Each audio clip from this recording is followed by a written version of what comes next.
going around Palm Beach asking people what they did to become wealthy. You're going to hear the oddest story of your life then. Let me hear it. You'll never hear of a career like this in your entire life. I Tell promise me. you that. Tell me right now. I got out of college and I got behind the wheel of a truck and sucked gravel off of rooftops. So on commercial buildings, whether they're 10 stories high, 5 stories high, all over the 5 boroughs of New York, I sucked gravel off of roofs instead of wheelbarrowing and shoveling gravel off. From that, I got into industrial cleaning, power plants, refineries, steel mills, and built a vacuum truck business nationwide and a liquid storage tank business nationwide. So what's the biggest year you had in revenue? What's the most you made in a year? I won't disclose that, but it's public knowledge. I sold to 4 public companies. Wait, so real quick right here. So I have the biggest business media channel in the world. I interviewed like the CEO of Nike, the CEO of 7-Eleven. Could I get 30 seconds? It's for the younger generation. Real quick though, how important was vertical integration? The hardest part in business is people, managing people. Yeah, wait, could we walk with you for 30 seconds? I promise you. Listen, I need to get one interview while I'm out here, man. I've had a rough time today. The old people don't want to do it. So just a couple questions, man. Sure. Now you sold to 4 public companies, so you were dealing with some sharks. What was your secret to sales? How did you get in front of those customers and sell to them ultimately? Knocked on doors cold. Just knocked on doors. No cell phones,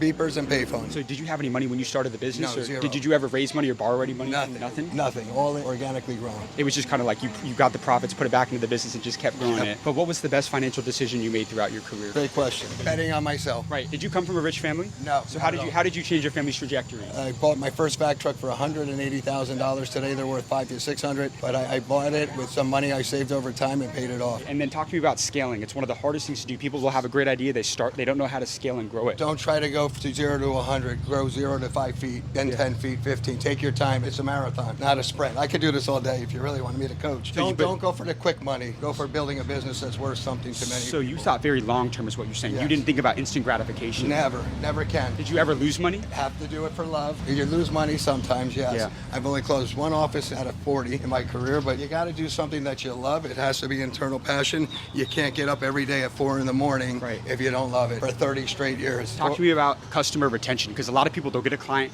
they'll lose them within a couple months. How did you maintain customers for such a long period of time? You got to stay the same person. Don't change. Stay loyal, hungry, and become friends. You never have customers. They become your best friend. Buy them ice cream, buy them hot dogs, and that's how you get somewhere. Did you ever have anybody that doubted you in business? Oh, that's the best people I want to go after. Give me that year. What's the biggest year? You said it was public in terms of revenue. What's the most amount of money you made in a year? Was it hundreds of millions or? Yeah, north of 100 I sold. I got to go celebrate a birthday. Can I get your contact? Yeah. Thank you so Go much, get it. brother. I appreciate it. Wait, Reach sir, out I anytime. really appreciate you, man.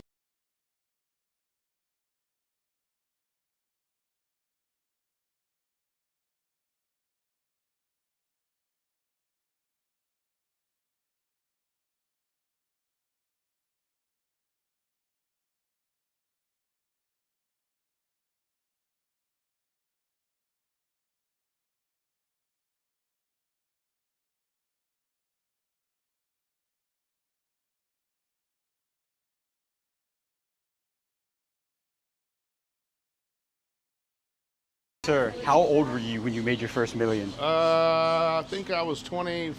How'd you make it that early? I was in mortgage banking in San Francisco. So did you own a company or were you just I did. I broke? started a mortgage company. It was a mortgage bank. How'd you get into that business and why that industry in particular at that Because age? real estate was popping off in California and the most expensive real estate, well, San Francisco. So Right. that was where we started. So what business throughout your career made you the most amount of money? I would say the legal business. So you're the in law. litigation business. I'm a lawyer. What type of law do you practice? We do personal injury and mass tort cases. So across your firm in terms of revenue, what's the most amount of money you made in a single year? We had a case that resolved for $54 million. 54 million. What happened in that case? It was a personal injury claim for someone who was injured in a car wreck case. It's very competitive in personal injury. There's a lot of people that are competing. How did you build your personal brand and stand out to get those kind of cases to settle for multiple 8 figures? I became an expert at SEO and advertised on the web before it was popular, and that brought in all the cases, and that's how we got it launched. Give us some game right here on marketing and SEO, because again, people can be great at what they do, but no one may know what they do. Don't try to pursue SEO. It's all but dead. Get out there and market yourself on social media. So if you go to Bryce Angel, you'll see on Instagram, Facebook, all those channels, you'll see me on there, and it'll show you what to do. Did you come from a rich family? I do not. So what was your turning point to financial freedom? What made you want to kind of go out there and build a multi-million-dollar Starting business? my own company as a young kid. Now, you made a lot of money, but a lot of people say it's hard to keep a lot of money. How have you preserved that kind of wealth? You hire financial professionals that can help you manage everything better than yourself because you need a parent in the situation. So you're all about finding people that are maybe better at the areas where you're lacking. The right? goal is to be the dumbest guy in the room. If you're the smartest guy in the room, you're in the wrong room. So if you found yourself in the room where you're the smartest, you get I'm out going of to that take the room. exit. My last one for you. Your best sales and negotiation advice as a lawyer. You've been at the table with some hitters, closing a $50 million settlement. What's your best sales and negotiation advice as one of the most successful lawyers out here in Palm Beach? Don't be prepared to do the deal at the table. Be prepared to do the deal outside the room. What does that mean? It means you walk away. Yeah? And you deal the deal later. You'll always get a better deal if you leave it on the table and walk away. Can you tell me a quick story about a time when you had to walk out of a room and maybe it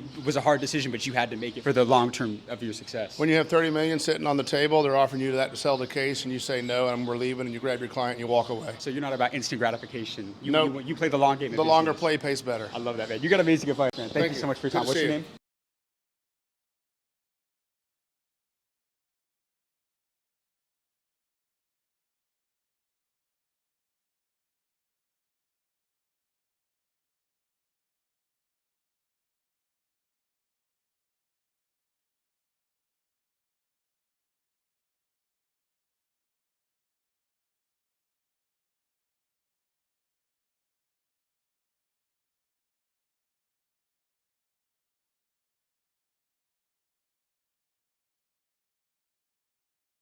Sir, how old were you when you made your first million? 42. And what line of business were you in? Industrial equipment, sales, service, rental, generators, that type of thing. Did you own a company? I've owned a couple, Canada and in here, down in What the business US. made you the most money? The business I'm running right now. What is it? Well, it's a business that sells generators across the US and heavy equipment. What's the most amount of money that you've made in a single year? 500 million. $500 million. What happened that year you did 500 mil? That's incredible. Oh, it was just order intake. How did you scale from 8 to multiple 9 figures to do $500 million in a single year? It was just a couple of key customers that locked in on some very strong orders for us. And AI is driving a lot of my business in the data center business. Like I supply generators to data centers all over the world. So you like AI? AI is huge. It's like the industrial revolution right now. How can somebody leverage AI in their business right now? Because a lot of people hear artificial intelligence, Well, they think that's a whole different conversation. Leveraging AI from an intelligence standpoint in my business operation, that's the difference. But what's fueling my business is the surge that AI has on data centers. Did you do an AI search versus a Google search? It's 10x. So that just drives added demand for standby power for data centers and just base load energy as well. how did you get into this business? It's a very niche and very specific business. Everybody thinks Well, that. no, I'm very diversified. I've been in oil and gas. I'm in commercial vehicles and things of that nature. I do a lot of different things. So I got a lot of geographical diversity, and I've got a lot of sector diversity. I got a lot of guys that like to do the right thing for our customers. Right. Did you come from a rich family? No, You didn't. I was a mechanic. Were your parents wealthy? No. So what was your I turning? didn't, I didn't even go to university. You didn't go to college, but you started a $500 million a year business. Well, no, my business is $1 billion. You've been at the table with some hitters. And- What's the biggest and- deal you ever closed? Probably about a $250 million deal with one customer with one order. Talk to me about your negotiation strategy there. To go and close a $250 million deal, what was your mindset going into that deal? How did you close that Well, deal? first of all, developing a relationship with that client, making sure that he has a sense of trust. He's going to be spending a lot of money and making a big commitment to your company. So a big part of that is making sure that that customer is reassured at every step that when he makes that, because everyone's got choices. Yeah. He doesn't have to do business with me or my company. So I got to make sure that his decision to do business with me is a sound one, and he's reinforced that in that confidence day in and day out, and staying connected with these guys. But whenever you no have surprises. Whenever you have a prospective client that's on the fence, they're leaning towards a no. What's kind of your strategy to get them back over to a yes? Give me a negotiation or a sales tactic that's helped you a lot. I would say it's largely just the relationship building exercise. Whether you take a guy out on a golf course, take him for dinner, take him on a boat for a weekend, there's a lot of ways of developing that trust. A lot of guys use golf courses for doing that. A lot of guys use going fishing or taking them on a holiday. I blend it depending on what the nature of the customer is. Oil and gas guys, they like to go shooting hogs from a helicopter. I mean, every different strokes for different guys. You study your clients, is what you're saying. Yeah, you got to know your demographic. You got to know who you're dealing with. Are you dealing with bankers? You're dealing with guys in major markets like Chicago, Washington, New York. Are you dealing with guys in the oil field down in Midland, Odessa? Two different kinds of clientele, and you got to deal with them appropriately. If I was to wear a suit going in to meet with a guy down in oil and gas down in Midland, Odessa, in the Permian Basin, I wouldn't get a deal done. I dress down for those kinds of environments. That's fascinating. But they spend great money. Nobody talks about that, though. If I'm dealing with a guy in Chicago or New York or Washington, it's a whole different wardrobe. It's a whole different approach, and it's a different environment where I put myself in with that guy to make him feel comfortable. What was your superpower as a business owner? What did you do better than anybody else? Communication. When you say communication, where do most people struggle? Or what's a communication advice? Transparency. I'd say being available. Like my office door, it's glass, and it's glass for a purpose. What does that mean? People can see what's going on. When I have my closed door meeting, it's glass. People don't think there's a big conspiracy going on where I'm changing the board or I'm changing key employees. It just makes them feel more comfortable. When you go behind a big oak door door into a big office, into a boardroom, people don't know what's going on. So I want my employees to know that I'm working in their interest as well as my own interest, and just having that transparency. So if there's some change in the company, whether it be a financing change or a strategy or an embarkment on a new growth segment, they are the first to know. They are going to always be the first to know. They're going to hear from me, whether it be through a town hall, I do a fly-in, whatever it may be. What's your name? Yeah, John. John, great to meet you, sir. I appreciate